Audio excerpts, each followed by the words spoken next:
Exodus 21. These are the laws you are to set before them. If you buy a Hebrew servant, he is to serve you for 6 years. But in the 7th year he shall go free, without paying anything. If he comes alone, he is to go free alone. But if he has a wife when he comes, she is to go with him. If his master gives him a wife and she bears him sons or daughters, the woman and her children shall belong to her master, and only the man shall go free. But if the servant declares, I love my master and my wife and children, and do not want to go free, then his master must take him before the judges. He shall take him to the door or the doorpost, and pierce his ear with an awl. Then he will be his servant for life.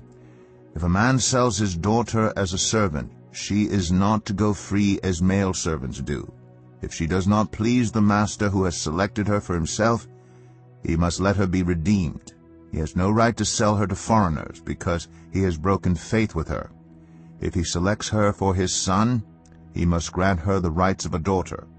If he marries another woman, he must not deprive the first one of her food, clothing, and marital rights. If he does not provide her with these 3 things, she is to go free without any payment of money.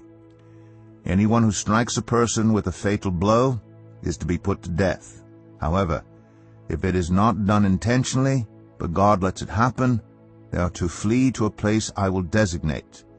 But if anyone schemes and kills someone deliberately, that person is to be taken from my altar and put to death. Anyone who attacks their father or mother is to be put to death. Anyone who kidnaps someone is to be put to death, whether the victim has been sold or is still in the kidnapper's possession. Anyone who curses their father or mother is to be put to death. If people quarrel, and one person hits another with a stone or with their fist, and the victim does not die but is confined to bed, the one who struck the blow will not be held liable if the other can get up and walk around outside with a staff.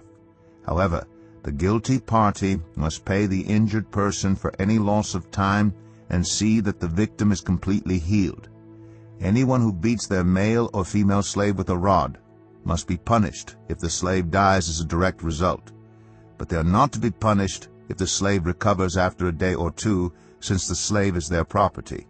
If people are fighting and hit a pregnant woman, and she gives birth prematurely, but there is no serious injury, the offender must be fined whatever the woman's husband demands and the court allows.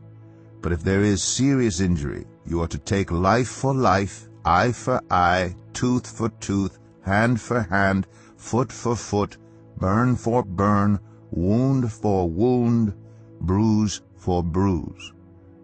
An owner who hits a male or female slave in the eye and destroys it must let the slave go free to compensate for the eye. And an owner who knocks out the tooth of a male or female slave must let the slave go free to compensate for the tooth. If a bull gores a man or woman to death, the bull is to be stoned to death, and its meat must not be eaten. But the owner of the bull will not be held responsible. If, however, the bull has had the habit of goring, and the owner has been warned but has not kept it penned up, and it kills a man or woman, the bull is to be stoned, and its owner also is to be put to death. However, if payment is demanded, the owner may redeem his life by the payment of whatever is demanded. This law also applies if the bull gores a son or daughter.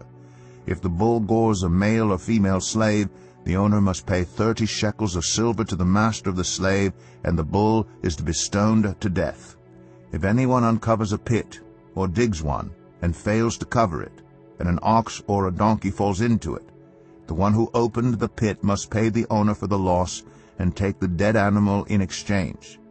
If anyone's bull injures someone else's bull and it dies, the 2 parties are to sell the live one and divide both the money and the dead animal equally. However, if it was known that the bull had the habit of goring, yet the owner did not keep it penned up, the owner must pay animal for animal and take the dead animal in exchange.